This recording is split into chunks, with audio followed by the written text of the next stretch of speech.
Alors le dernier point que je vais aborder aujourd'hui, et c'est le dernier petit bouton sur le dessus de mon appareil, c'est la correction d'exposition au flash. Là encore, c'est un terme un petit peu barbare, c'est pas forcément évident à appréhender. Ce qu'il faut retenir, vous vous en doutez, c'est que le flash intégré, c'est très mauvais, je vous l'ai déjà dit et répété plusieurs fois, donc la correction d'exposition de ce flash n'a pas non plus un grand intérêt. Néanmoins, les constructeurs placent ce réglage de manière très accessible. Vous vous demandez donc à quoi il sert. Je vais donc vous expliquer. Quand vous faites une photo avec le flash, intégré ou non, il ne faut pas croire que 100% de l'éclairage de votre photo, c'est le flash. À part si vous faites une photo en pleine nuit sans rien d'autre comme éclairage, sinon dans toutes les autres situations, ça ne sera pas le cas. Typiquement, si là je fais une photo, qu'est-ce qu'il y a comme éclairage? Il y a l'éclairage principal qui éclaire la scène, il y a des lampes derrière, il y a les écrans de l'ordinateur également. Bref, même si j'utilise le flash, il n'y a pas que ça qui compose l'image. L'appareil, il est capable de mesurer la lumière ambiante, c'est-à-dire de définir l'exposition qu'il faudrait pour faire une photo correctement exposée, même si je ne fais pas le flash. Par exemple, là, il me dit à 2.8, 800 ISO, 1/50 de seconde. Et donc, si je veux faire la même photo, mais en fixant 1/125 de seconde, parce que je veux m'assurer de ne pas bouger, le flash va venir en complément. On va dire que les 3/4 de la lumière vont être apportés par l'éclairage ambiant et le reste par le flash. Si jamais je laisse l'appareil faire la mise au point, enfin faire cette exposition avec le flash tout seul, il va donc compléter ce qui manque comme luminosité par le flash. Et là, j'ai la possibilité de jouer sur cette puissance. C'est-à-dire que je peux lui dire, ok, il manque un petit peu de lumière, mais malgré tout, je veux que tu m'en donnes plus.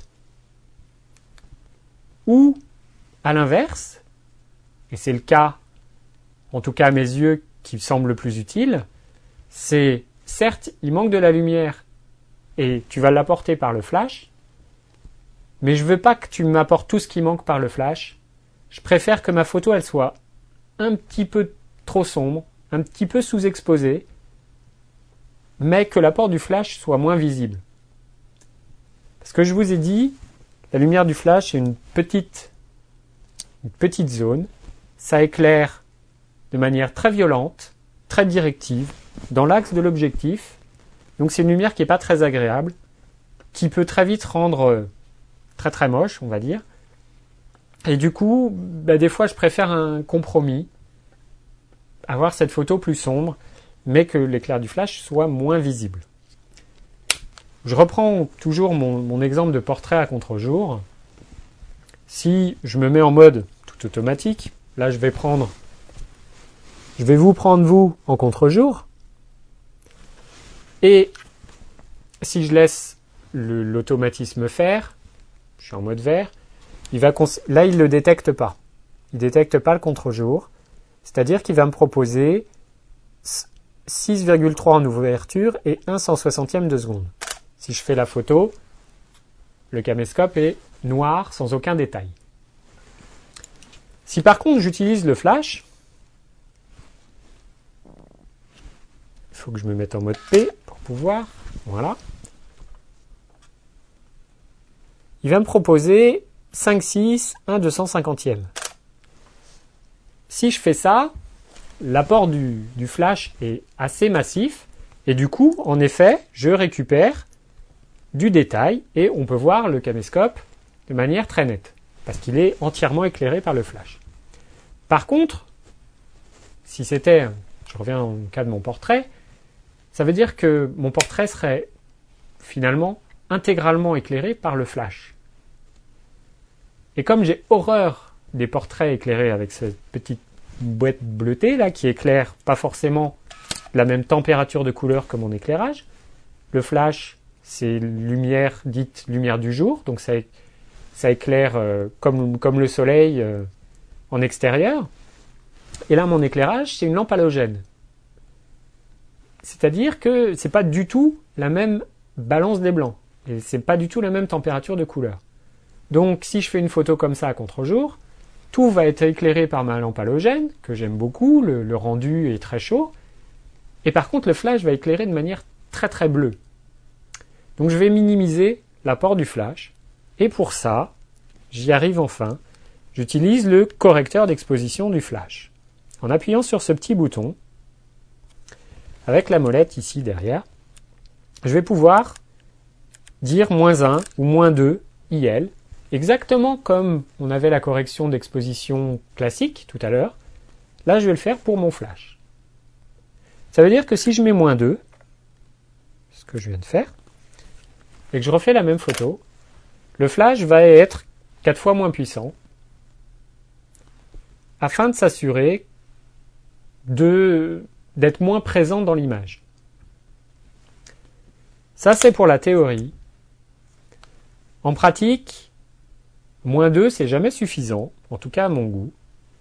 Et il y a un seul intérêt qui peut être agréable et qui rendrait l'usage de ce flash utile, c'est le fait que quand vous faites une photo à contre-jour, ou en tout cas sans que le soleil éclaire directement votre personne, vous n'avez pas dans les yeux ce petit reflet, on appelle ça catch eye en anglais, c'est le côté,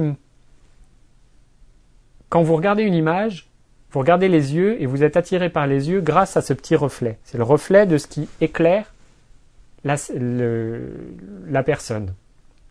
Ça donne de la vie à un modèle. C'est un truc très important, on en reparlera probablement. Et ça serait très utile. Il suffirait de pas grand-chose pour apporter cette petite lampe, ce petit reflet, grâce au flash. Il suffirait d'un tout petit éclair.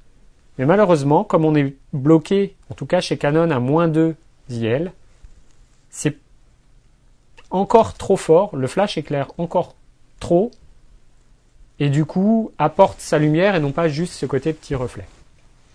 Donc bref, pour moi, la correction d'exposition, en tout cas pour le flash intégré, ça n'a pas d'intérêt. Pour un flash type Cobra ou un flash sur sabot, ça peut éventuellement en avoir un, mais ça dépasse un petit peu le cadre des explications d'aujourd'hui.